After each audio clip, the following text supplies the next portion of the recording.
Muy buenos días a todas, a todos. Llegamos ahora al cierre del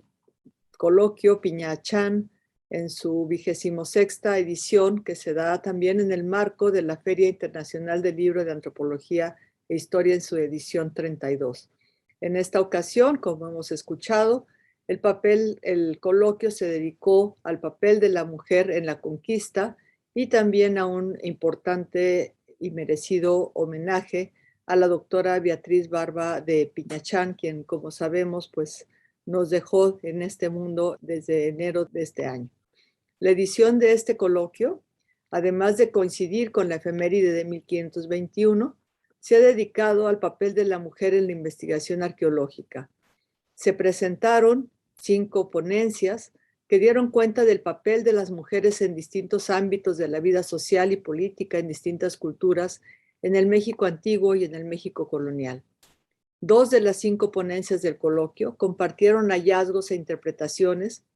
a partir de la investigación arqueológica, una desde la historia y la etnohistoria y 2 a partir de la antropología.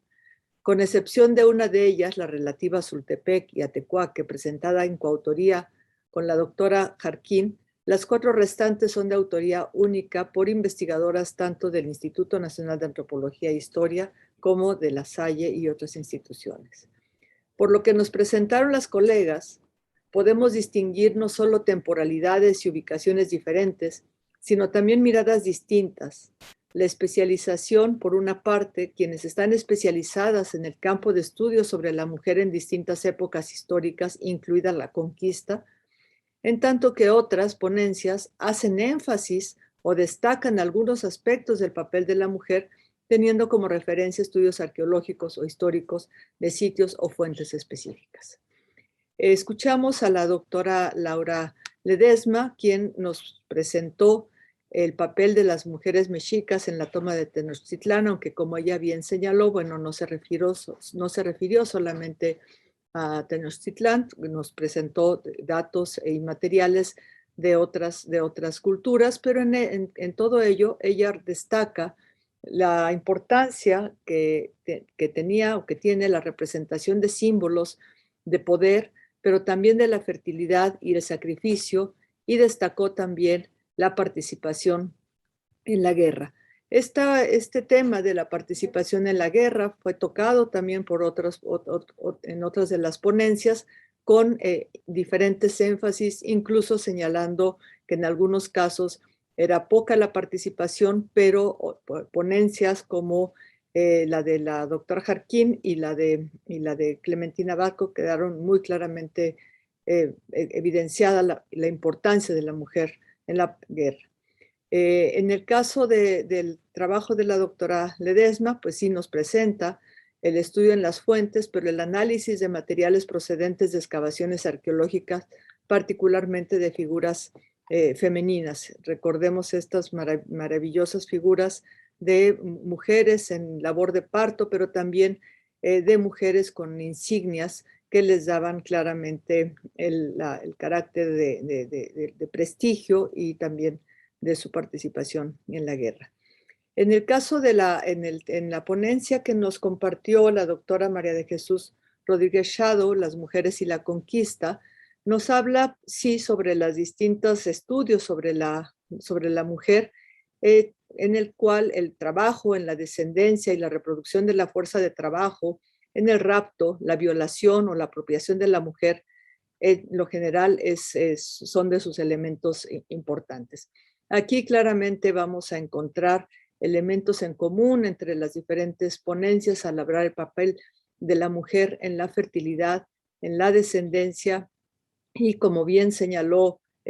Clementina Batco, que en su ponencia no es solamente la reproducción, sino la distribución de la descendencia, y me parece que esto es uno de los elementos muy centrales que pueden enriquecer la interpretación de varios de los trabajos que hemos escuchado y otros que hemos leído en otros contextos. Mostró también la manera en la que mujeres del altiplano central figuraron en el encuentro de 2 formas de civilización y su papel en la gesta de una nueva forma de sociedad. Yo diría en la gesta de nuevas formas de sociedades. comentó el papel de la mujer como mediadora cultural, coincidiendo también con una de las aportaciones de la doctora Miriam López. La doctora Rodríguez Shadow abundó en la figura de Marina, traductora de Cortés, a quien también se refirió la doctora Ledesma, acotando que las menciones y datos son tan abundantes como confusos. Retoma de otra autora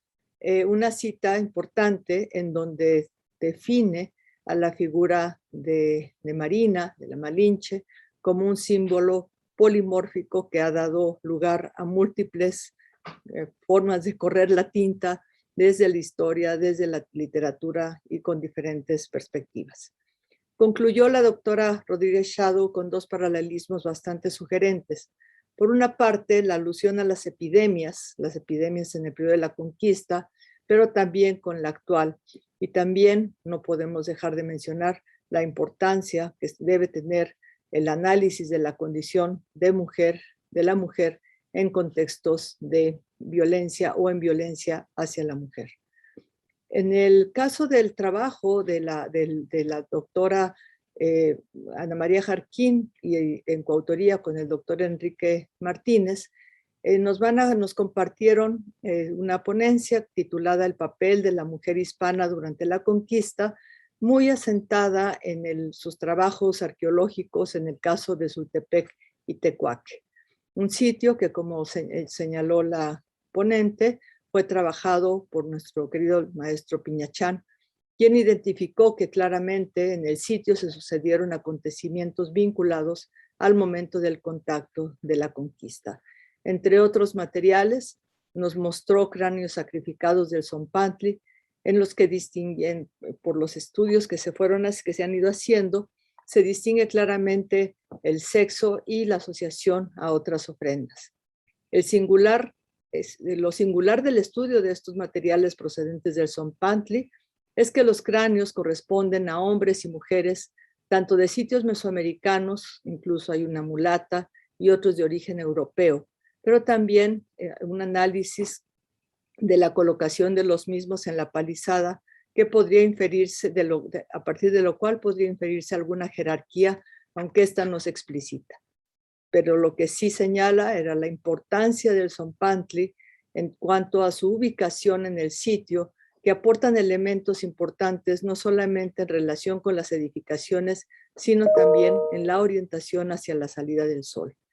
En este caso muestra evidencia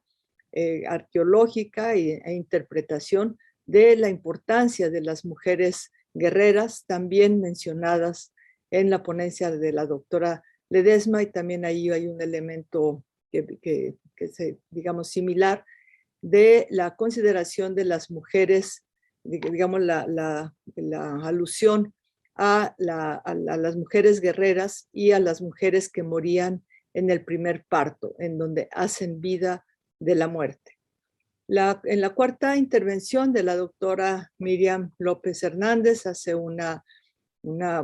pues yo considero una aportación bastante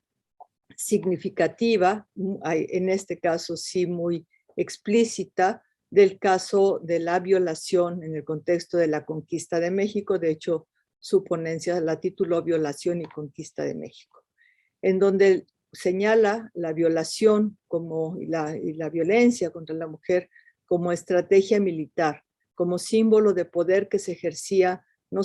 en el campo de batalla, sino en la ocupación de los sitios habitacionales, haciendo analogías entre condiciones de guerra en distintas latitudes y sustentando que esto no era privativo de culturas pretéritas.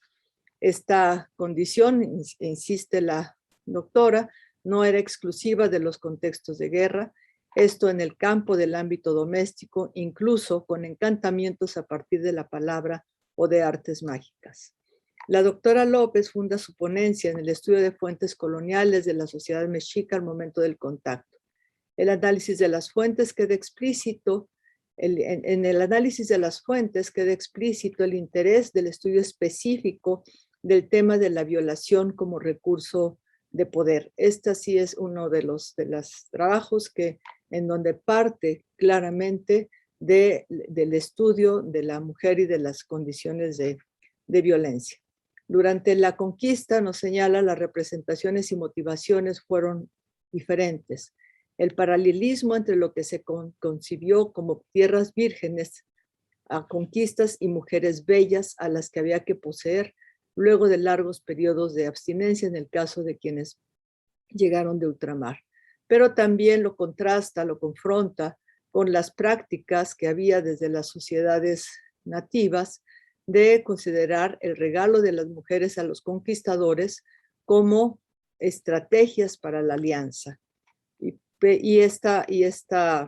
práctica que deviene de las culturas mesoamericanas de mostrar amistad u hospitalidad mediante el ofrecimiento de mujeres, incluidas las propias hijas. Habla, por supuesto, también de las prácticas de concubinato y poligamia. También comparte referencias de culturas de otras latitudes, Sudamérica principalmente, que mostraban estrategias de las mujeres para mantener su dignidad, pero también formas de resistencia, ya fuera la huida, el aborto mediante prácticas y usos de plantas conocidas para estos fines, o incluso el suicidio. Esto, señala, era la manera digna de tomar las riendas de su destino. Ella señala, de manera similar a lo que señaló también la doctora Rodríguez Shadow, la importancia de la mujer como mediadoras culturales, agentes activas en circunstancias brutales, y llama a reflexionar en términos de la manera como se ha cualificado a la mujer en diferentes momentos, en diferentes culturas y en diferentes contextos. En la quinta ponencia, desde mi punto de vista, sin que así se lo hayan propuesto, digamos, de manera explícita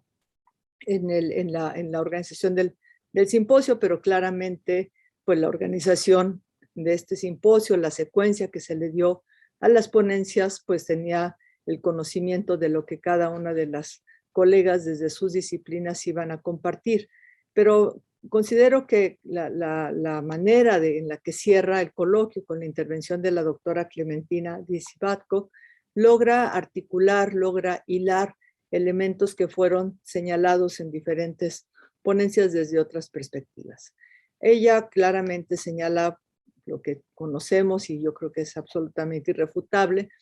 que todos estos son contextos de sociedades patriarcales en donde los lazos con lo divino y los linajes son un elemento central. Habla en todo esto de las uniones asimétricas, por lo cual las alianzas para vincular linajes de distinto rango eran siempre un factor central, ¿no? Y por eso el inicio de una nueva rama familiar, de un nuevo linaje a partir de alianzas, pues fue una estrategia política que se dio en diferentes contextos. Hay una parte que, bueno, ella señala que la caracterización que ha homogenizado a grupos chichimecas está lejos de la verdad, en tanto que nunca fueron culturas simples. Ella dice, nada más lejano de ellos. Algo que señala en su exposición es esta contraposición que siempre hay en todo proceso social, la tensión y el conflicto por un lado, pero también las formas de resolución de estas tensiones como parte de estos procesos. Y ella señala en la tensión y el conflicto, pero también en su forma de solución, el papel de la mujer, la participación de las mujeres en las guerras, mujeres combatientes empuñando chimali y otras armas, como nos lo muestra a partir de su análisis de fuentes pictográficas. El papel de la mujer señala en el ámbito doméstico, y yo creo que esto es uno de los puntos muy, muy centrales que también los comentaron otras colegas, atender al ámbito de lo cotidiano. En este ámbito de lo cotidiano, en donde la atención de las mujeres y el prestigio se lograba también en contextos de ausencia de hombres quienes se iban a las guerras. Pero todo ello generaba condiciones para definir alianzas políticas de diferente manera. Las alianzas políticas, como lo señaló la doctora Babcock, se dio de manera muy clara a través de este mecanismo que de manera genérica conocemos como el intercambio de mujeres. Y aquí es en donde en esta capacidad reproductiva y fertilidad de la que hablaron las otras ponentes, ella da un brinco más que me parece muy sustancial, que tiene que ver en donde en este intercambio, el reparto de mujeres y la circulación de las mujeres no era el fin último, sino lo que había que enfatizar es que esto es un factor que generó las condiciones para la distribución de la descendencia. La ascendencia, como elemento central en la ubicación política de las personas, la jerarquización de linajes, la imbricación constante de lo matrimonial y lo político, lo que constituye son redes de poder. Por eso la importancia del análisis de estas escenas genealógicas que nos compartió. Algo que me pareció muy interesante escucharle es esta representación del cordel como representación del linaje y el papel de la mujer en la fundación de los linajes, por lo tanto de la nueva progenie. De ahí al poner el énfasis en la progenie, es en donde funda ella uno de sus aportes que me parece muy central, que esto que ya comenté, de la distribución de la descendencia, ¿no? Cuando ella habla del cordel, no pude más que recordar muy claramente la manera desde los estudios de antropología, de etnografía, en la que pueblos nahuas y también los purépecha hablan del linaje, de la continuidad, incluso de la tradición, haciendo una alusión al cordel, pero también a la guía de la calabaza, a la guía del chayote como elementos que marcan una continuidad, pero no una continuidad lineal inquebrantable, sino continuidad que se logra también a partir de bifurcaciones. Eso me pareció bastante interesante, ¿no? Bueno, con esto no quiero ser injusta, los aportes de cada una de ellas merecerían un mayor detalle, pero creo que las cinco voces que escuchamos en este coloquio nos compartieron desde sus disciplinas e interpretaciones un caleidoscopio que se forma, un caleidoscopio que nos permite ver qué es lo que se forma, cómo se mira, qué se mira y desde quién mira. Diversas posibilidades de identificar, interpretar y reflexionar, sea desde el dato arqueológico, excavación, análisis de materiales, pero también histórico, fuentes documentales, incluidos códices y crónicas, y desde la reflexión y el estudio antropológico, distintas aristas del papel de la mujer en las sociedades mesoamericanas, al momento del contacto, en la conquista, la mujer en la guerra, la posesión de la mujer como objeto de poder, regalo o la contraparte, la violación, la mujer en la reproducción, el papel de la mujer en las alianzas, el rol fundante de la mujer en la formación de linajes y, por lo tanto, en la distribución de la descendencia. La apertura de este coloquio, como lo fuimos escuchando, la apertura de este coloquio se dio con la emotiva y rica aportación de la doctora Yolot González, quien fue colega y amiga de la doctora Beatriz Barba de Piñachán, a quien se le rinde homenaje en la edición de este coloquio Piñachán de este año, quien, como sabemos, vivió 2 décadas más que su querido esposo y compañero de vida, doctor Román Piñachán. Yolot González nos compartió que la doctora Beatriz Barba pues fue profesora normalista de origen, de profesión, y después fue formada en la Escuela Nacional de Antropología e Historia, donde obtuvo el título de arqueóloga y maestra en ciencias antropológicas, arqueóloga y etnóloga, 2 profesiones que la acompañaron. Su tesis le valió el reconocimiento del jurado que le dio la más alta calificación cum laude. Fue de las primeras arqueólogas en obtener este grado en nuestro país. Como sabemos, formó con el profesor Piñachán no solo un matrimonio sólido, sino una larga y prolija vida en lo académico, en la organización y formación de estudiantes y también en la vida sindical. Ella laboró en la Dirección de Monumentos Históricos, a donde llegó comisionada de la Dirección de Primarias, y después se integró a la Dirección de Investigaciones Antropológicas y más tarde a la DEAS, en donde se desempeñó hasta sus últimos días. Ella tiene por su manera de laborar, por las condiciones del instituto durante toda esta trayectoria, generó condiciones de un desarrollo muy integral del trabajo de investigación, en donde se articulaba, se entretejía de manera muy clara la investigación, el trabajo en los museos y en la docencia. Su paso por el Museo Nacional de las Culturas, ahora Museo Nacional de las Culturas del Mundo, pues ha dejado una impronta muy importante tanto en las colecciones del museo como en la manera en la que este se fue estructurando. Sabemos que la maestra Barba dejó dejó su impronta desde muy reciente. Su participación en la ENA, participó en la organización de estudiantes y más tarde como trabajadora del INA participó con el maestro Olivé en la vida sindical, en la gesta de la D345 de la sección 10 del CENTE. Esto dio empuje en la profesionalización y el reconocimiento de su importancia con la creación también después de la Asociación Mexicana de Antropólogos, que luego se denominó Colegio Mexicano de Antropólogos. Su trabajo, siempre comprometido y solidario con diferentes causas, lo extendió al apoyo de los damnificados en el sismo de 1985. Los aportes son muchos, ya nos los comentó la doctora Yolot en su intervención, de quien pues yo en particular disfruté mucho escucharla entre el recuerdo y el cariño, el afecto que tuvo por la doctora Beatriz Barba de Piñachán.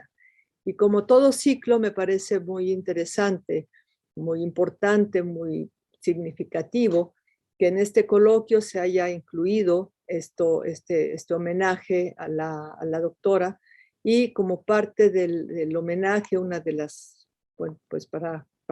como elemento en el que deja clara la importancia, el desapego y la necesidad, pues el interés permanente de contribuir en algo, fue su deseo, un deseo que lo concretaron sus 3 hijas, a quienes reconocemos y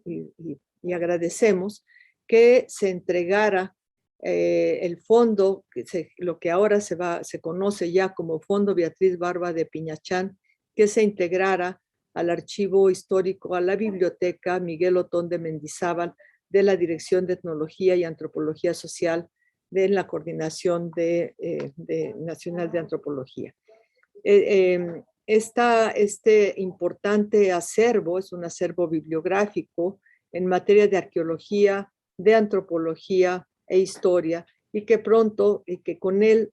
revela muy claramente la diversidad de los intereses intelectuales de la doctora Beatriz Barba de Piñachán. Lo que recibió el INA en resguardo es en realidad un legado que integra una colección de textiles, piezas arqueológicas, fotografías, diapositivas y carretes de filmes, además del acervo documental. Adicionalmente, como es natural, el fondo contiene también una parte del legado del arqueólogo Román Piñachán. Todo ello contenido en un total de 331 cajas, que se suma y enriquece a este archivo histórico que tiene su sede en la Biblioteca Miguel Otón de Mendizábal. Es importante destacar que con esta aportación, que esta aportación tiene una gran significancia. El instituto en su larga vida institucional ha generado, acopiado y recibido diferentes fondos documentales, muchos de ellos de colegas que se retiran, pero también de colegas que fallecen. En el caso de este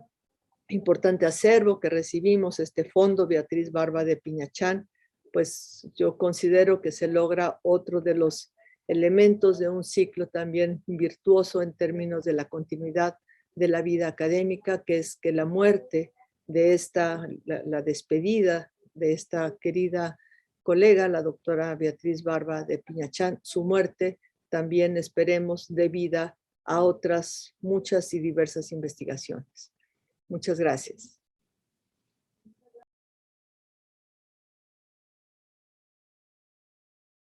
Gobierno de México.